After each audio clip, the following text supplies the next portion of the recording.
She was thrown out into the snow on Christmas night. A Korean Mafia boss found her. Christmas night should smell like cinnamon and pine. It should feel like warm embraces and children's laughter echoing through hallways filled with twinkling lights. But for Naomi Chen, Christmas night smelled like betrayal and felt like ice crystallizing in her lungs with every breath. Picture this: Manhattan's Upper West Side, December 25th, 11:47 p.m. Snow falling in thick, wet sheets, the kind that soaks through clothing in seconds and turns sidewalks into treacherous glass. Every brownstone window glowed with amber light. Through one, a family gathered around a piano singing carols. Through another, children in matching pajamas tearing into presents they'd been allowed to open late.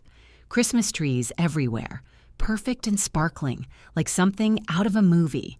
And there was Naomi Chen, 28 years old, 5 months pregnant, standing on the front steps of the townhouse she'd called home for 3 years, watching the door slam in her face for the final time. The lock clicked with a finality that somehow cut through the wind. She stood there, frozen in more ways than one, wearing only the thin cashmere sweater and maternity leggings she'd had on inside. No coat, no shoes except the house slippers on her feet that were already soaked through. Her phone was inside. Her wallet was inside. Her entire life was inside. And her husband, Nicholas Whitmore III, had just thrown her out into a blizzard on Christmas night. "This can't be happening," she whispered, her breath forming clouds in the frozen air. Her hand instinctively went to her stomach, where their daughter grew beneath her heart. Their daughter. The baby they'd celebrated just this morning, the baby whose nursery Nicholas had spent weeks painting a soft lavender with hand-stenciled butterflies. 12 hours ago, she'd woken up to Nicholas kissing her forehead, whispering, "Merry Christmas, Mama," against her temple. He'd made her favorite breakfast, French toast with strawberries, exactly how she liked it. They'd opened presents by their 12-foot Christmas tree. He'd given her a necklace with a tiny, diamond-encrusted baby shoe pendant. She'd cried happy tears. She'd given him a watch, vintage Rolex, the one he'd been wanting for years. She'd saved for 8 months to afford it. He'd put it on immediately, kissed her, told her she was the best thing that ever happened to him.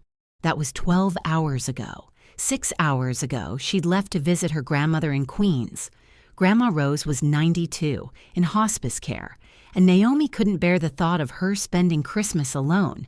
She'd taken the subway, spent the afternoon reading to her grandmother, helping her eat a small Christmas dinner, decorating her hospital room with paper snowflakes.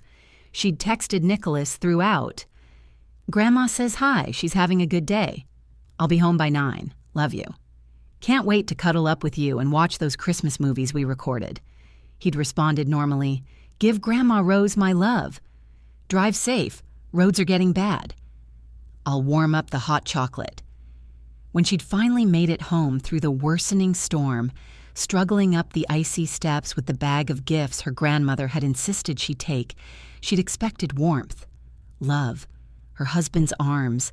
Instead, Nicholas had opened the door with eyes she didn't recognize, cold, flat, like looking at a stranger wearing her husband's face.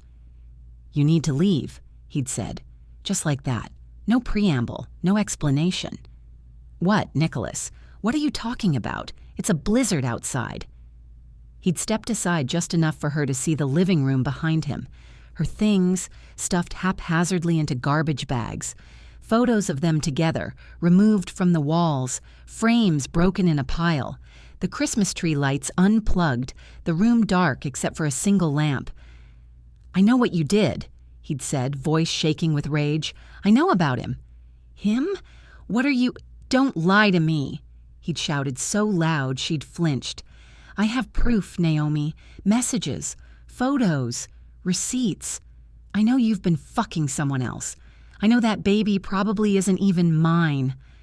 The words had hit her like physical blows. "Nicholas, I have never— Stop!" He'd thrust his phone at her, forcing her to look. Text messages, dozens of them, from her number to an unknown contact, messages describing intimate encounters, planning secret meetings, declarations of passion for another man. I didn't write these, she'd whispered, horror creeping up her spine. Nicholas, I swear to God, I've never seen these before. Your number, your words, and this. He'd swiped to photos. Naomi, or someone who looked exactly like her, entering a hotel in Midtown. The timestamp showed October 2nd, a Tuesday afternoon. Another photo showed the same woman leaving 3 hours later, hair slightly messed, satisfied smile on her face. That's not me, she'd said desperately. Yes, I was at the Carlisle that day, but I was meeting with the event planner for your mother's birthday gala. Check my calendar. Call Regina. She'll tell you. I called Regina. Nicholas had cut her off, something ugly twisting his handsome features. She said you canceled that meeting last minute. Said you texted her you had a personal emergency. No, I didn't. We met for 2 hours. We went over the entire menu and— Liar. The vein in his forehead had been throbbing. I have hotel records, Naomi, room service charges to a room registered under your name. Champagne, strawberries, a suite for 4 hours. Her mind had been spinning. None of this made sense. Someone is setting me up. Nicholas, please, someone is doing this to destroy us. Why would anyone do that? He'd laughed, bitter and harsh. You think you're that important? That someone would go through all this trouble? I don't know, but get out. His voice had dropped to something worse than shouting, something final. Get out of my house. I've already called my lawyer. Divorce papers will be filed tomorrow. And a paternity test. We'll see whose baby you're really carrying. Nicholas, please. She'd reached for him, but he jerked away like her touch burned. It's Christmas. It's snowing. I'm pregnant with your daughter. Where am I supposed to go? That's not my problem anymore. You should have thought about that before you spread your legs for whoever he is. Neighbors had started coming out, drawn by the shouting. Mrs. Kowalski from next door, the Harrison family from across the street, all of them watching as Nicholas Whitmore, respected hedge fund manager, pillar of the community, threw his pregnant wife out into a Christmas blizzard. Not one of them had offered help. Not one. They just watched, some with shock, some with barely concealed judgment, some even with satisfaction, as if they'd always known she wasn't good enough for the Whitmore family. Naomi had stood there shaking from cold and shock and a grief so profound it felt like drowning. Nicholas, please. At least let me get my coat, my phone, something. You get nothing. Get off my property before I call the police and have you arrested for trespassing. And then he'd slammed the door. That was 10 minutes ago. Now Naomi stood at the bottom of the townhouse steps, snow accumulating on her hair and shoulders, her slippers completely useless, feet already numb. The cold was beginning to hurt, that deep ache that meant her body was losing the fight against the temperature. She needed to move, needed to find shelter. But where? Her phone was inside with Nicholas. She didn't have a single dollar on her. Her grandmother was in hospice with no resources to help. Her parents had passed away in a car accident when she was 19. Nicholas had been her entire world for 3 years. She'd moved to New York for him, left her job in Boston for him, and gradually lost touch with friends because he'd always needed her time, her attention, her complete devotion. She'd given him everything, and he'd thrown her away like trash. The nearest subway station was 6 blocks away. In this weather, in her condition, with no coat or proper shoes, she wasn't sure she could make it. But what choice did she have? Naomi started walking, each step sending shocks of cold through her feet. The wind cut through her sweater like it wasn't even there. Snow plastered her hair to her face. She kept one arm wrapped around her belly, as if she could somehow protect her baby from the cold through sheer will. The streets were nearly empty. Everyone sensible was inside, warm and safe. A few cars passed, their headlights briefly illuminating her before moving on. None stopped. By the second block, she was shaking violently. By the third, her teeth were chattering so hard she bit her tongue and tasted blood. By the fourth block, her vision started to blur. She stumbled, caught herself against a building wall, pressed her freezing hands against the stone. "Please," she whispered to no one, to God, to the universe, to anyone who might be listening. "Please help me. Help my baby." The fifth block seemed to stretch on forever. Her legs felt heavy, wrong, like they belonged to someone else. She knew distantly that this was bad, that hypothermia was setting in, that she needed help now or something terrible would happen. But there was nowhere to go. Every door was closed. Every window showed her families she didn't belong to, warmth she couldn't access, safety that wasn't for her. The sixth block appeared through the snow. She could see the green subway entrance sign ahead, glowing like a beacon. Just a little further, just a few more steps. She didn't make it. Her foot caught on ice she didn't see, and suddenly she was falling. She tried to catch herself, tried to twist so she wouldn't land on her stomach, on her baby. She hit the sidewalk hard, hip and shoulder taking the impact. Pain exploded through her body. She lay there, snow immediately beginning to cover her, and thought with strange clarity, "This is how I die. On a sidewalk on Christmas night, and my baby dies with me." Tears froze on her cheeks. She tried to get up. Her body wouldn't cooperate. The cold had taken too much. She managed to roll onto her side, curl around her belly, trying to protect her daughter even now. "I'm sorry," she whispered to the life inside her. "I'm so sorry, baby girl." Headlights appeared, coming slowly through the storm. She watched them approach with detached interest, unable to even lift her hand to signal for help. The car stopped. A door opened. Footsteps approached, quick but careful on the ice. Jesus Christ. A man's voice speaking English with a slight accent. Korean, maybe. Miss, can you hear me?" Naomi managed to open her eyes. A face appeared above her. Korean features, late 30s, dark eyes wide with concern. He was wearing an expensive-looking black wool coat, snowflakes catching in his black hair. "Pregnant," she managed to whisper. 5 months, please. My baby." His jaw tightened. Without another word, he stripped off his coat and wrapped it around her, the warmth so sudden and shocking she gasped. Then he was lifting her, impossibly strong, cradling her against his chest like she weighed nothing. "I've got you," he said, voice firm and certain. "You're safe now." She wanted to ask who he was, where he was taking her, but darkness was pulling at her consciousness. The warmth of his coat, the security of his arms, the relief of not being alone anymore, it all combined to drag her under. The last thing she heard before everything went black was his voice, speaking rapid Korean to someone, and the word that sounded like Pyongwon. Hospital. Then nothing. Naomi woke to warmth. Real warmth, the kind that soaked into bones and made her realize just how close she'd come to freezing to death. She was in a bed, the softest bed she'd ever felt, covered in what had to be the highest thread count sheets in existence. An IV line ran into her left arm. Monitors beeped softly nearby.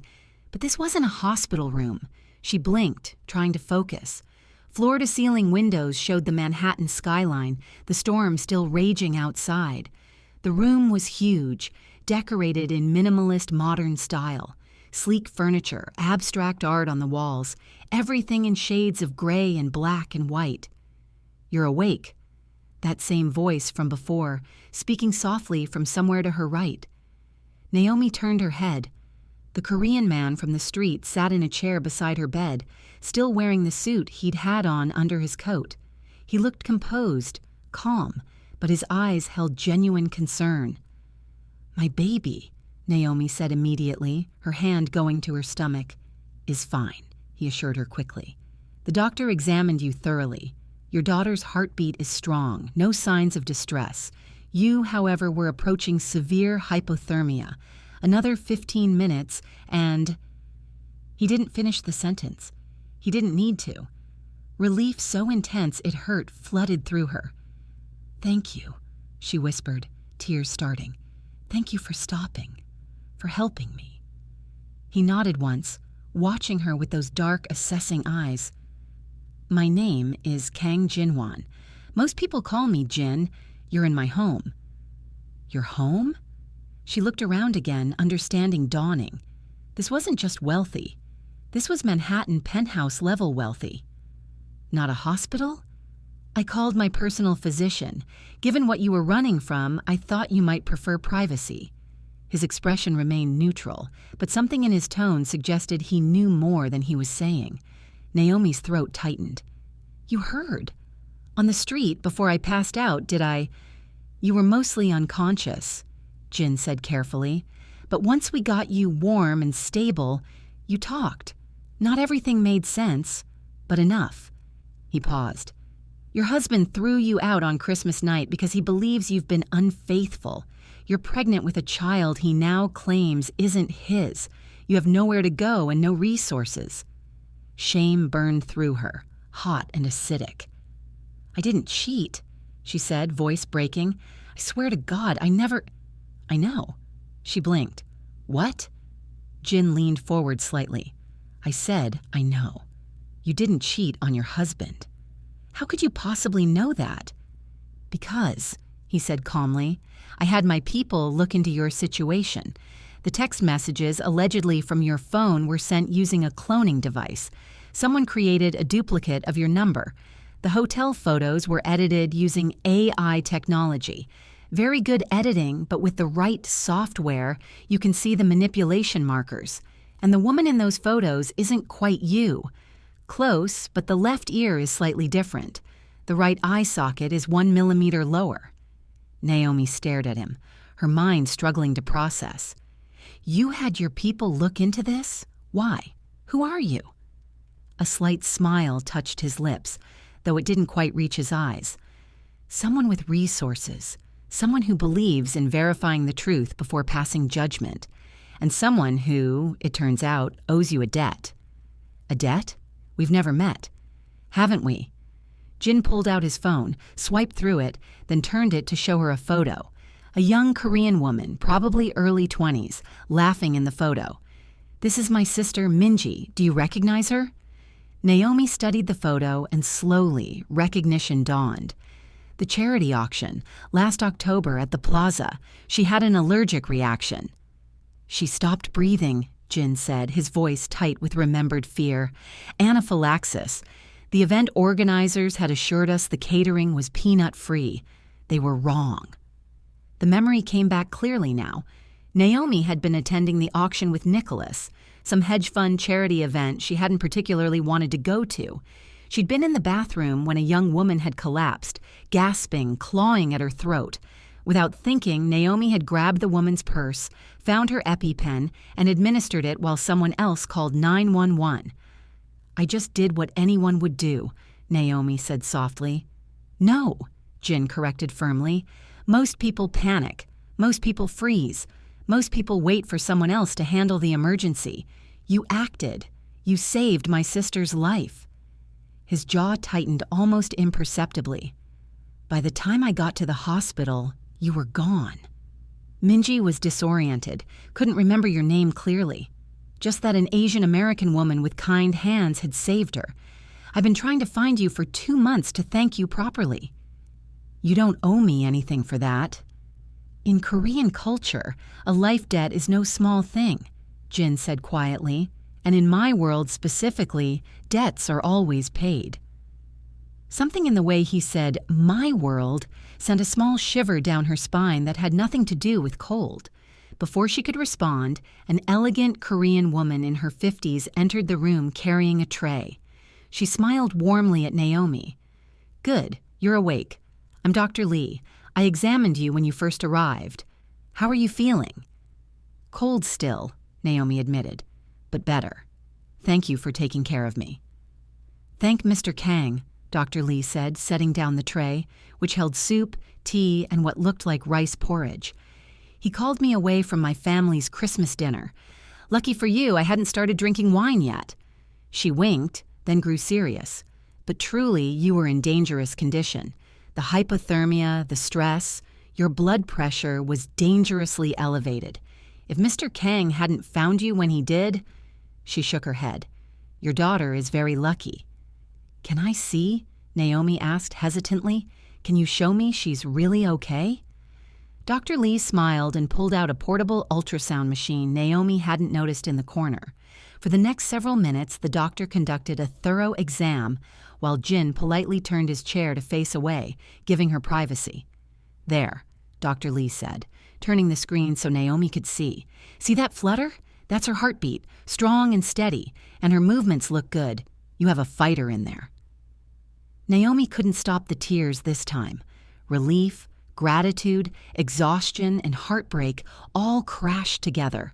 Her daughter was okay. Despite everything, despite her father's betrayal and her mother's near death from cold, this little life continued, strong and determined. "Thank you," she whispered. "Thank you so much." After Dr. Lee finished and left with instructions for rest and fluids, Jin turned back to face her. He waited quietly while she ate the soup, which was some kind of Korean chicken broth that tasted like comfort in a bowl. "I don't understand," Naomi finally said, setting down the spoon. "If someone faked those messages and photos, who would do that and why?" "That," Jin said, "is what I intend to find out. With your permission, I'd like to have my people dig deeper.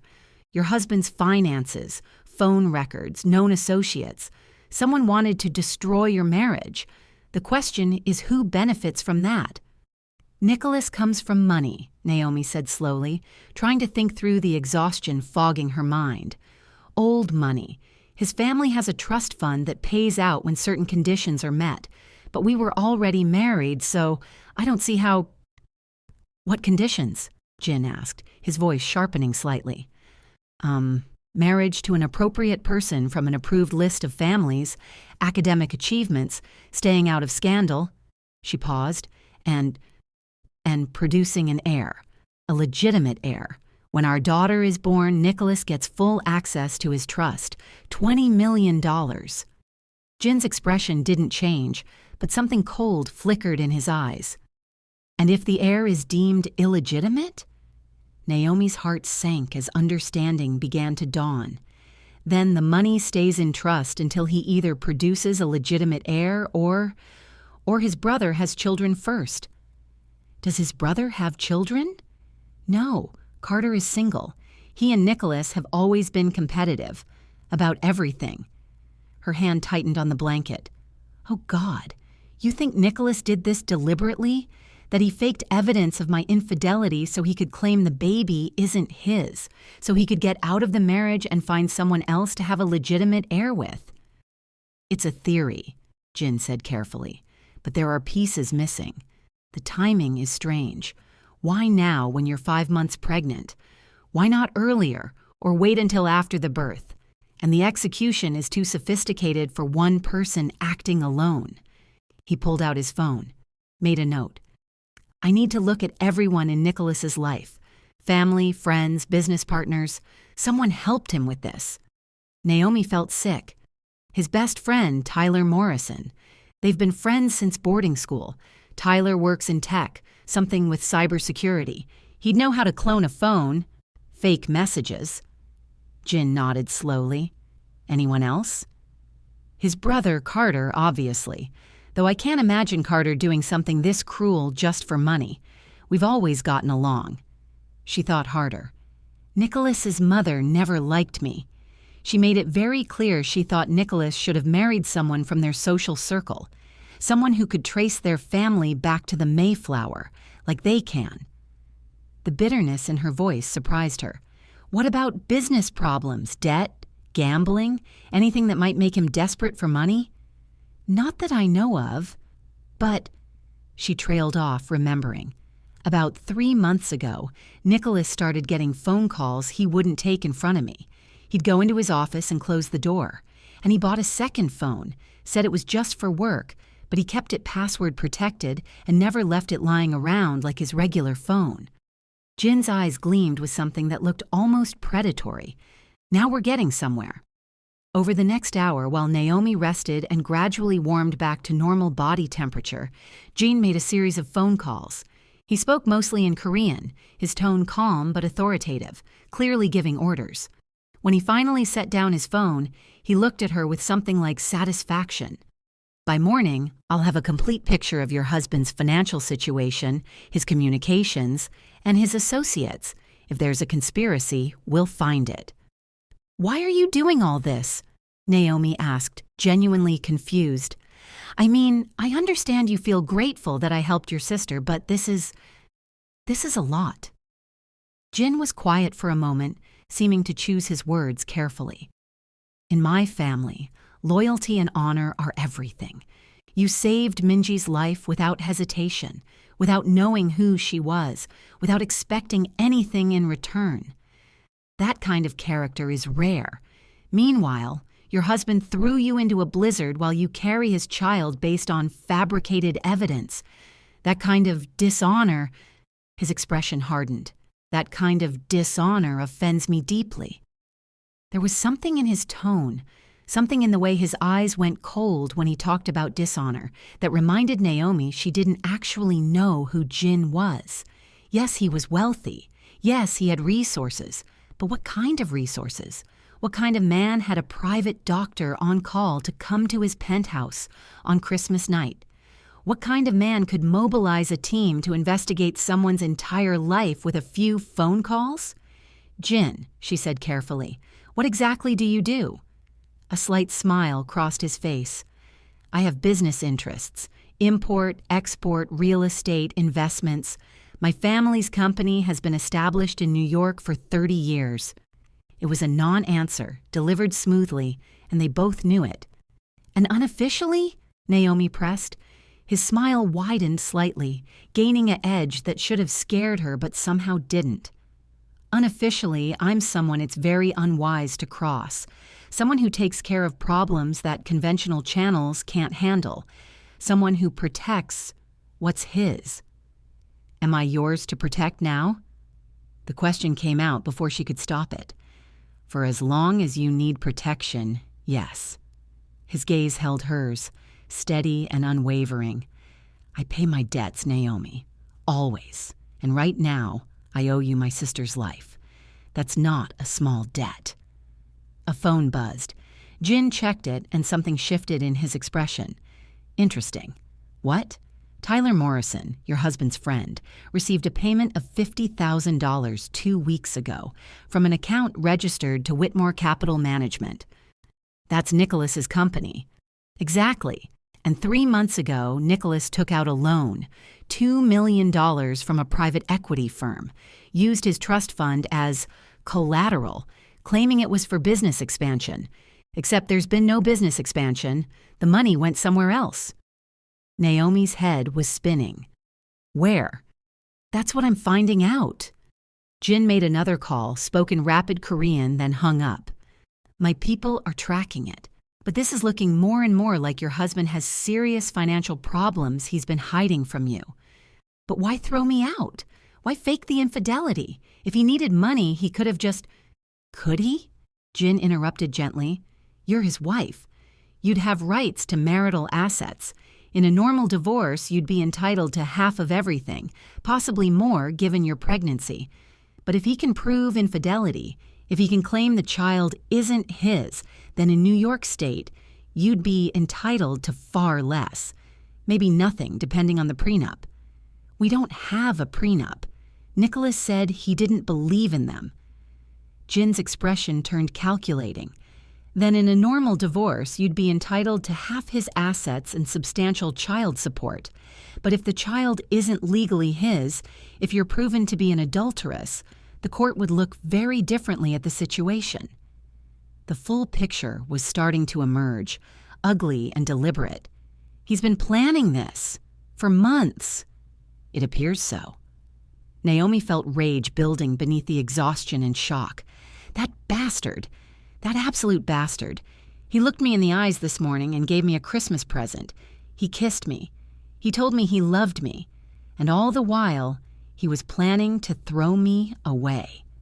Yes, Jin said simply.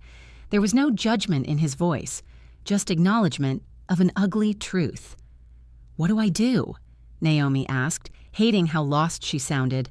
"I have nothing. No money, no place to live, no phone, no resources. And I'm pregnant.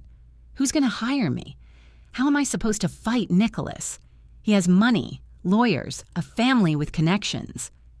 "You have something better," Jin said calmly. "You have me." She looked at him. This beautiful, dangerous stranger who'd pulled her from the snow. "Why would you go up against the Whitmore family for me?" "Because I can. Because it's right. And because, as I said, I pay my debts." He stood, smoothing his suit. "Rest tonight. Tomorrow we'll start building your case. I have lawyers who will make the Whitmore family legal team look like children playing dress-up. I have investigators who can find secrets your husband doesn't even remember he has. And I have resources that will ensure you and your daughter are protected no matter what happens.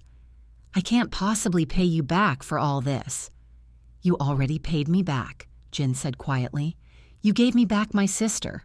Everything else is just evening the scales." He moved toward the door, then paused and looked back. "Naomi, your husband made a serious mistake tonight. Not just in how he treated you, though that alone would be unforgivable. His mistake was in underestimating you, in thinking you were helpless, thinking you'd just disappear quietly into the snow. He doesn't know that you saved a life that was precious to someone with power. He doesn't know that his actions created a debt that will come back to destroy him." There was something almost frightening in Jin's calm certainty, in the cold promise of retribution in his eyes. "Get some rest," he said, his voice softening. "Dr. Lee will stay nearby tonight to monitor you. If you need anything at all, press the call button by the bed. Someone will come immediately." After he left, Naomi lay in the luxurious bed, warm and safe for the first time in hours, her hand resting on her belly where her daughter grew, and let herself cry. She cried for her marriage, for the man she'd loved who had never really existed, for the future she'd imagined that was now ashes. But underneath the grief, something else was growing, something harder, colder. Nicholas had tried to destroy her. He'd thrown her away like garbage, left her to freeze to death, rejected his own daughter, and he was going to pay for that. By morning, Jin's people had assembled a complete dossier on Nicholas Whitmore's life. Naomi sat at the dining table in Jin's penthouse, wrapped in a borrowed cashmere robe that probably cost more than her car, looking through page after page of evidence. The $2 million loan was indeed real, but the private equity firm that issued it was a shell company. Digging deeper revealed it was actually funded by a group of investors connected to organized crime. Loan sharks, essentially, but sophisticated ones who dealt with wealthy clients. Nicholas had borrowed the money to cover losses from day trading, margin calls. He couldn't meet without revealing to his family that he'd been gambling with client funds. Technically, it wasn't illegal what he'd done. He'd used his own money, not client money, but it was deeply unethical, and if it became public, his hedge fund would collapse. Investors would flee. His reputation would be destroyed. He was desperate, Jin said, sitting across from her with a cup of coffee. Desperate men do desperate things. And Tyler helped him. Naomi looked at the bank records showing Tyler's payment. My husband paid his best friend $50,000 to destroy my life. Tyler provided the technical expertise, Jin confirmed. The phone cloning, the message fabrication, the photo manipulation, but there's someone else involved. He slid another document across the table. Naomi picked it up and felt her blood run cold. His mother? Helena Whitmore wired Tyler Morrison $100,000 4 months ago, right around the time the planning for this must have started. She hated me, Naomi whispered, from the moment Nicholas brought me home. I'm Chinese-American, first generation. My parents were immigrants who ran a restaurant in Chinatown. I didn't go to the right schools, didn't know the right people, didn't have the right pedigree. She called me the help once to her friends thinking I couldn't hear. Jin's expression went cold. Did Nicholas defend you? He said she didn't mean it that way, that I was being too sensitive. Naomi's hands clenched around the papers. He always took her side, always made excuses for her. So when Nicholas got in financial trouble, dear mother saw an opportunity, Jin said. Help her son get rid of the unsuitable wife, get access to his trust fund, find a more appropriate match. Probably already has someone picked out for him. Caroline Ashworth, Naomi said, the pieces clicking together. Nicholas's ex-girlfriend from Harvard. Old money, old name, old family. His mother always loved Caroline. She's been divorced for a year now. She felt sick. You think this was planned that far back? I think Helena Whitmore is a woman who plays a long game. Jin pulled out his phone, showed her a photo. Caroline Ashworth had lunch with Nicholas 3 days ago at a very romantic restaurant in Tribeca. They were photographed together by someone who sent the picture to a society columnist. It hasn't been published yet, probably waiting for the divorce announcement to make it newsworthy. Naomi stared at the photo of her husband smiling at his ex-girlfriend, taken while Naomi had been home preparing Christmas dinner, and felt something inside her crystallize into pure steel. What do I do? She asked, looking up at Jin. How do I fight this? Jin's smile was sharp as a knife. We don't just fight it, we destroy them, completely. Would you like to know how? Yes, Naomi said without hesitation. Tell me everything.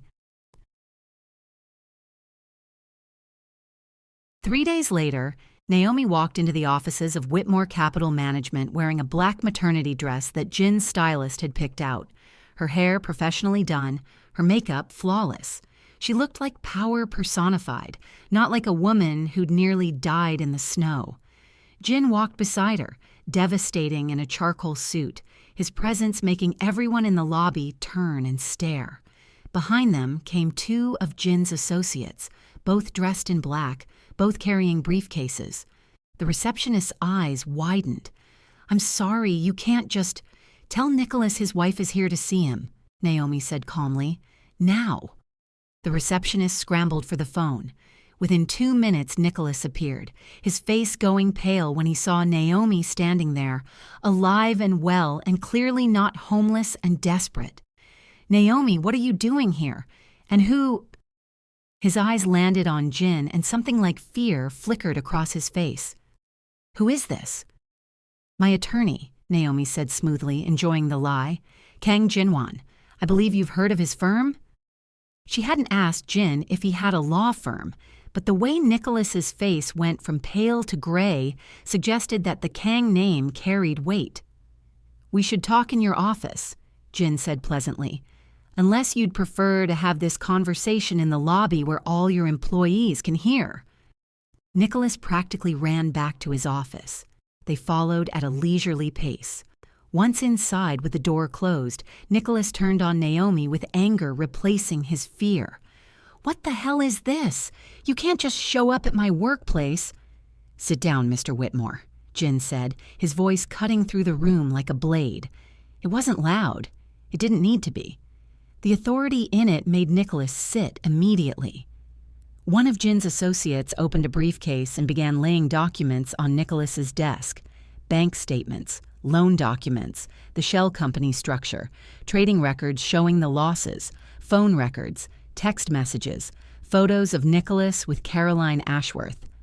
What is this? Nicholas asked, but his voice shook. This, Naomi said, is the evidence that you've been committing fraud, both personal and professional, that you've been in contact with criminal lenders, that you've been planning to divorce me and frame me for infidelity to avoid your financial obligations, and that you've been having an affair with Caroline Ashworth for at least 6 months. That's not. You can't prove. Jin laid one more document on the desk. This is a signed confession from Tyler Morrison.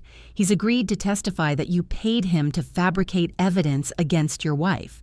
He's also agreed to testify about the loan, the shell company, and your mother's involvement in the conspiracy. Nicholas's face went white. Tyler wouldn't... Tyler, Jin said calmly, was facing federal charges for his role in a completely separate cybercrime investigation. He was looking at 10 years in prison. I have connections with federal prosecutors. His cooperation in this matter bought him a plea deal. 5 years probation, no jail time. He gave you up very quickly, Mr. Whitmore. Loyalty apparently means less to him than freedom. Naomi watched her husband's world collapse in real time. His hands shook as he picked up the documents, scanning them, seeing the full extent of what Jin had uncovered. "Here's what's going to happen," Jin continued, his voice pleasant but implacable. "You're going to sign divorce papers giving Naomi full custody of your daughter, relinquishing all parental rights. You're going to transfer the townhouse into her name, free and clear. You're going to establish a trust fund for your daughter with $10 million, paid out from your family trust that's about to mature. And you're going to provide Naomi with $5 million in cash settlement." "I don't have that kind of money," Nicholas protested. "Yes, you do," Jin corrected. "Your trust fund is worth $20 million. $15 million will go to you after we extract what Naomi is owed. You'll use it to pay back your loan sharks before they get impatient. Trust me, Mr. Whitmore, you want them paid back. These aren't the kind of people who accept late payments gracefully." "And if I refuse?" Jin's smile turned glacial. "Then all of this becomes public. Your fraud, your conspiracy with your mother, your affair, your loan from criminal enterprises. Your hedge fund will collapse. Your family name will be destroyed. Your mother will face criminal charges for conspiracy, and you will very likely go to prison." The silence in the office was absolute. Naomi leaned forward, catching Nicholas's eyes. "You threw me into a blizzard, Nicholas. You let me believe I was going to die. You rejected your own daughter. Did you really think there wouldn't be consequences?"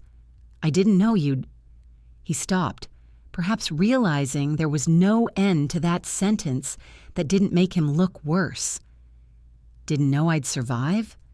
Naomi finished coldly. "Didn't know I'd find help? Didn't know your carefully planned destruction of my life would fall apart?" She stood up, placing both hands on his desk and leaning in. "I loved you. I gave you everything. I would have helped you if you'd come to me with your problems. But you chose to destroy me instead. That was your choice. Now live with the consequences." One of Jin's associates placed a set of documents in front of Nicholas.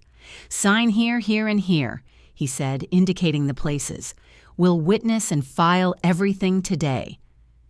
Nicholas looked between Naomi, Jin, and the documents.